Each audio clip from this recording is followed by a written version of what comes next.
ಪ್ರಿಯ ವೀಕ್ಷಕರೇ, ಎಲ್ಲರಿಗೂ ಸ್ವಾಗತ. ಇಂದು ನಾವು ಪರಿಚಯಿಸಲು ಹೊರಟ ಕ್ರಾಂತಿಕಾರಿಯು ಕೇವಲ 12ನೇ ವರ್ಷದಲ್ಲಿ ಬಲಿದಾನವಾಗಿ ದೇಶಕ್ಕಾಗಿ ತಮ್ಮ ಪೂರ್ಣ ಜೀವನವನ್ನು ತ್ಯಾಗ ಮಾಡಿದವರು.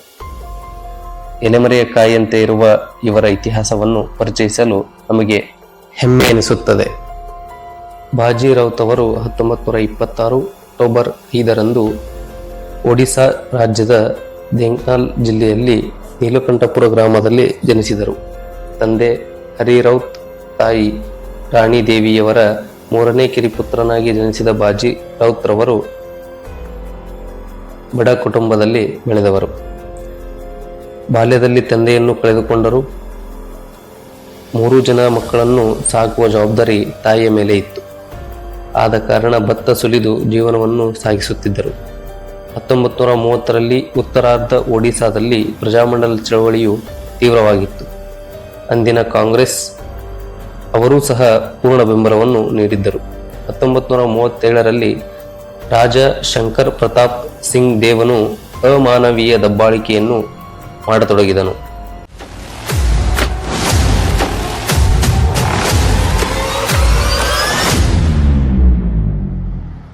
ರಾಜನು ಹಲವಾರು ತೆರಿಗೆಗಳನ್ನು ಹೆಚ್ಚಿಸಿದನು.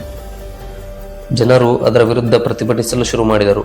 1938ರ ಸೆಪ್ಟೆಂಬರ್ 12ರಲ್ಲಿ 50,000ಕ್ಕೂ ಹೆಚ್ಚು ಜನರು ಧೆಂಕಾನಾಲ್ ಜಿಲ್ಲೆಯ ಧೆಂಕಾನಾಲ್ ಘರ್ ಎಂಬ ಸ್ಥಳದಲ್ಲಿ ಜಮಾಯಿಸಿದರು ಮತ್ತು ರಾಜಮನೆತನವನ್ನು ಸುತ್ತುವರೆದರು.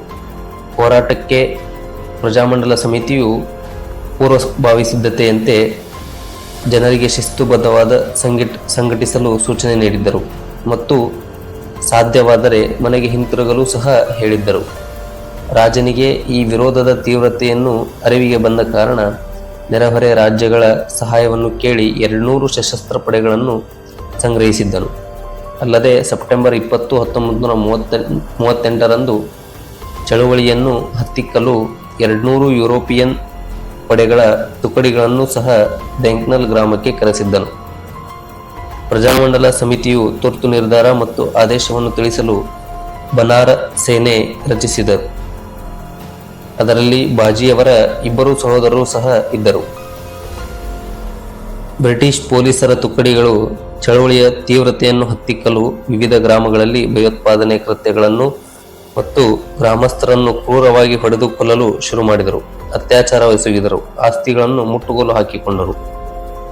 ರಾಜನ ನಿಷ್ಠೆಯ ಘೋಷಣೆಗೆ ಸಹಿ ಹಾಕುವಂತೆ ಒತ್ತಾಯಿಸಿದರು. ಚಳುವಳಿಯ ಕೇಂದ್ರ ಬಿಂದುವಾದ ಭೂಬನ್ ಗ್ರಾಮದ ಕೆಲ ಜನರನ್ನು ಅಕ್ಟೋಬರ್ 11, 1938ರಂದು ಬಂಧಿಸಿದರು. 2 ಗೋಲಿಬಾರ್ನಲ್ಲಿ ಹೊಡೆದುರುಳಿಸಿದರು. ಬಂಧಿತ ಜನರೊಂದಿಗೆ ಧೆಂಕಾನಾಲ್ ಗ್ರಾಮಕ್ಕೆ ಮಧ್ಯರಾತ್ರಿ ಹೊರಡಲು ನಿಶ್ಚಯಿಸಿ ಜನರನ್ನು ಕರೆದುಕೊಂಡು ಹೊರಟರು. ನೀಲಕಂಠಪುರ ಗ್ರಾಮದಲ್ಲಿ ಬ್ರಾಹ್ಮಣಿ ನದಿಯ ತಟದಲ್ಲಿ ಬಂದು ನಿಂತು ನದಿಯನ್ನು ದಾಟಲು ಪ್ರಯತ್ನಿಸಲು ಶುರು ಮಾಡಿದರು. ವಿಷಯ ತಿಳಿದ ಬನಾರ್ ಸೇನೆಯ ಮತ್ತು ಪ್ರಜಾಮಂಡಲ ಕಾರ್ಯಕರ್ತರು ಜನರೊಂದಿಗೆ ಅವರನ್ನು ತಡೆಯಲು ಉಕ್ಕಿ ಹರಿಯುತ್ತಿದ್ದ ನದಿಯ ಬಳಿ ಬಂದರು ಮತ್ತು ತಡೆದರು. ದೋಣಿಯನ್ನು ಕೊಡಲಿಲ್ಲ. ಬೆಳಗಿನ ಜಾವ ಮಾತಿನ ಚಕಮಕಿ ಶುರುವಾಯಿತು. ಗುಂಡು ಹಾರಿಸಲು ಬ್ರಿಟಿಷ್ ಸೈನ್ಯ ಮತ್ತು ಬ್ರಿಟಿಷ್ ಪೊಲೀಸರು ಪ್ರಾರಂಭಿಸಿದರು. ಎದೆಗುಂದದ ಬಾಜಿ ಎದೆ ಕೊಟ್ಟು ಹೋರಾಟಕ್ಕೆ ನಿಂತರು. ಬ್ರಿಟಿಷ್ ಸೈನ್ಯ ಮತ್ತು ಪೊಲೀಸರು ಹೊಡೆದ ಗುಂಡುಗಳು ಬಾಜಿಯವರ ತಲೆಯನ್ನೇ ಸೀಳಿತು. ಅಕ್ಟೋಬರ್ 12, 1938 ಬೆಳಿಗ್ಗೆ ಬಾಜಿ ಮತ್ತು ಕೆಲ ಗ್ರಾಮಸ್ಥರ ಬಲಿದಾನವಾದ 6 ಜನರನ್ನು ಮೆರವಣಿಗೆ ಮುಖಾಂತರ ಕಟಕ್ಗೆ ತೆಗೆದುಕೊಂಡು ಹೋಗಿ ದರ್ಶನಕ್ಕೆ ಇಡಲಾಯಿತು. ಮುಂದೆ ಅಂತ್ಯಕ್ರಿಯೆಯನ್ನು ಮುಗಿಸಿದರು. ಆದರೆ ಧೆಂಕಾನಾಲ್ನ ಆ ಚಳವಳಿಗೆ ಬಾಜಿಯವರ ಬಲಿದಾನ ಒಂದು ಸಂಚಲನವನ್ನೇ ಸೃಷ್ಟಿ ಮಾಡಿತು. ತಮ್ಮ ಕೇವಲ 12ನೇ ವರ್ಷದಲ್ಲಿ ಇಷ್ಟು ದೊಡ್ಡ ಮಹತ್ ಕಾರ್ಯಕ್ಕೆ ಅಣಿಯಾದ ಬಾಜಿಯವರ ಜೀವನ ಚರಿತ್ರೆ ನಮಗೆಲ್ಲರಿಗೂ ಪ್ರೇರಣೆ. ಮತ್ತೆ ನಿಮ್ಮ ಭೇಟಿ ಮುಂದಿನ ಶನಿವಾರ ಮತ್ತೊಬ್ಬ ಕ್ರಾಂತಿಕಾರಿಯ ಪರಿಚಯದೊಂದಿಗೆ. ಭಾರತ್ ಮಾತಾ ಕಿ ಜೈ.